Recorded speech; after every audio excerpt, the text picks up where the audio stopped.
Donc, passons à l'exercice numéro 3.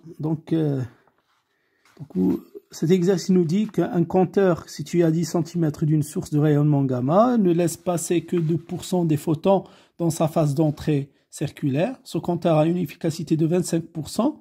On fait le comptage de la source pendant 1 minute et l'on obtient une valeur de 70 000. 2 heures après, on effectue un nouveau comptage et on trouve une valeur de 20 000. La première question, calculer le rayon de la phase d'entrée. Sur cet exercice, il ressemble à la série numéro 2, lorsqu'on a calculé, on a parlé de l'efficacité géométrique. Donc ici, vous avez une source. Bien sûr, elle émet des rayons gamma dans toutes les directions, de façon isotrope. Et il nous dit qu'il y a un détecteur qui existe à 10 cm. Donc notre détecteur, il est là.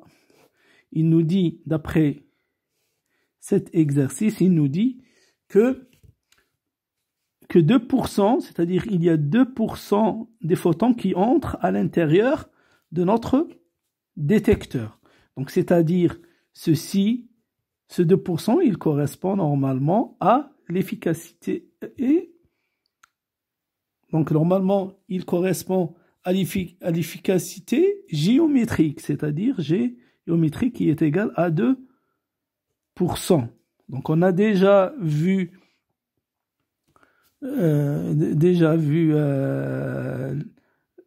comment on calcule l'efficacité géométrique, qui est égale à la surface d'entrée de notre détecteur sur la surface de la sphère qui a un rayon D, bien sûr qui a un rayon D. Bien sûr, on a déjà vu et calculé cette efficacité à partir de cette équation. R au carré. Donc ici, donc RC sur 4 fois D. Donc avec D au carré. Donc avec D est égal R au carré. Donc ici, la première question, il nous dit de calculer le rayon de la face d'entrée. C'est-à-dire on va calculer le rayon RC. Puisque l'efficacité, on la connaît, et on connaît la distance entre la source et le détecteur, donc c'est facile de calculer directement RC. Donc RC, normalement, RC au carré, donc le RC est égal à la racine de 4D au carré, donc le géométrique, ou absolu. Donc le calcul de cette valeur va nous donner donc à peu près 2 fois 10, bien sûr la racine de l'efficacité géométrique est égale à 2,82 cm. Donc ça c'est le rayon de notre compteur. Donc, la deuxième question, il nous dit de déterminer l'activité approximative de la source. Donc, je vais essayer de vous expliquer. Donc, vous avez ici 2%, c'est le nombre, c'est le pourcentage des photons qui vont arriver à l'intérieur de notre détecteur. Et ici, vous avez une autre efficacité de 25%. C'est-à-dire, il nous dit de ces 2% des particules, il y a un nombre qui va interagir et donner un signal à l'intérieur du détecteur. Donc cette efficacité, ce type d'efficacité, on l'appelle, c'est l'efficacité intrinsèque. C'est-à-dire, si par exemple j'ai 100 particules qui arrivent à l'intérieur de mon détecteur, seulement 25 particules qui va être détectée. Les 75 particules, on ne peut pas les détecter.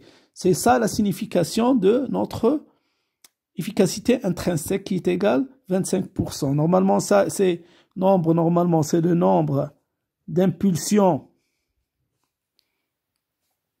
le nombre d'impulsions enregistrées sur le nombre de particules qui arrivent dans le détecteur. Donc ça, c'est le nombre de particules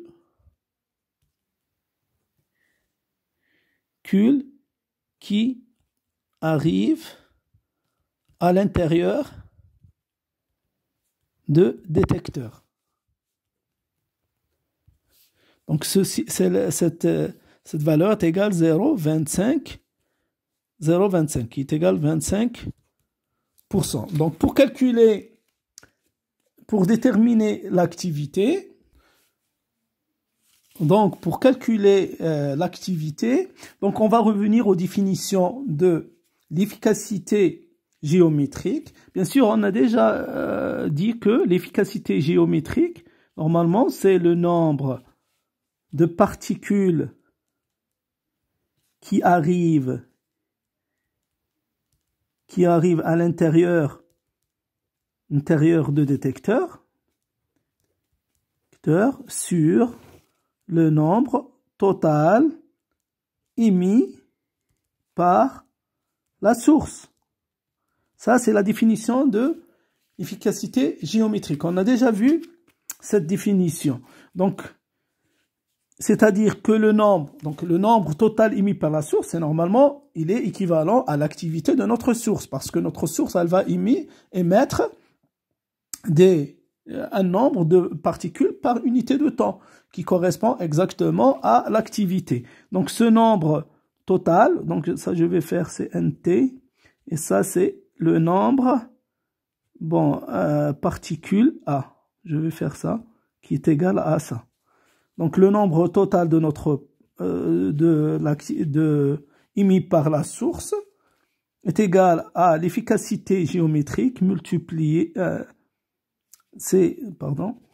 le nombre total des particules émises par la source égale à l'activité de notre source. Ceci égale, donc bien sûr ça est égal au nombre de particules qui arrivent à l'intérieur du détecteur, bien sûr, à l'intérieur du détecteur, divisé par l'efficacité géométrique.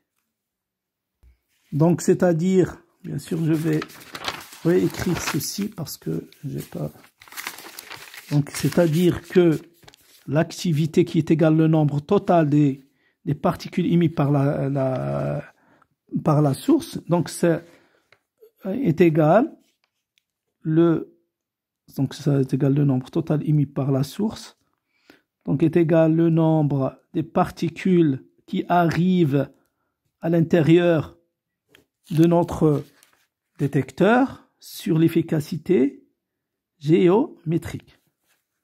Donc, on a aussi défini que l'efficacité intrinsèque qui est égale, bien sûr, le nombre, donc d'après la définition des nombres d'impulsions enregistrées sur le nombre qui arrive à l'intérieur du détecteur. C'est-à-dire que le NP, donc ceci est égal, normalement, le nombre qui arrive, l'efficacité intrinsèque sur le nombre c'est le nombre d'impulsions enregistrées. Donc, c'est d'impulsions enregistrées par notre détecteur. Si, donc, ceci implique que le nombre MP qui arrive donc sur notre détecteur est égal le nombre d'impulsions enregistrées sur l'efficacité intrinsèque. Donc, je peux remplacer ce nombre qui arrive qui arrive à l'intérieur du détecteur par cette expression. Ceci nous permet d'écrire ça, le nombre d'activité qui est égal au nombre total émis par la source pendant un certain temps. Donc, je peux écrire ça, c'est le nombre enregistré d'impulsion enregistrée, c'est-à-dire qu'on enregistre sur l'efficacité géométrique multipliée par l'efficacité intrinsèque. D'accord? Ça, c'est la formule qu'on va utiliser. Donc, d'après l'exercice, il nous dit lorsque pendant une minute, on enregistre 70 impulsions, c'est-à-dire c'est le nombre d'impulsions pendant une minute. Donc, pour calculer ceci, donc on va remplacer donc l'activité à l'instant de mesure, c'est-à-dire pendant cette mesure, c'est le nombre d'impulsions pendant des t, c'est-à-dire c'est 60 000 pendant une minute, donc c'est minute fois 60 secondes, bien sûr, ça c'est le n d'impulsion sur 1 sur la géométrique, donc on a déjà la valeur, c'est 0,2 fois l'efficacité intrinsèque qui est égale 0,25. Et de cette façon, on peut calculer l'activité de notre source à partir de notre compteur et on va trouver qui est égal à 2000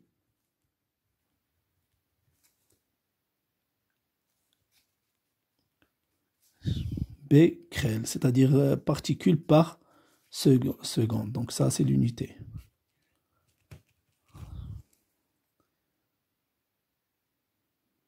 Donc si vous avez des questions, n'hésitez pas de faire des commentaires donc, sous la vidéo et je vais essayer de vous faire comprendre plus.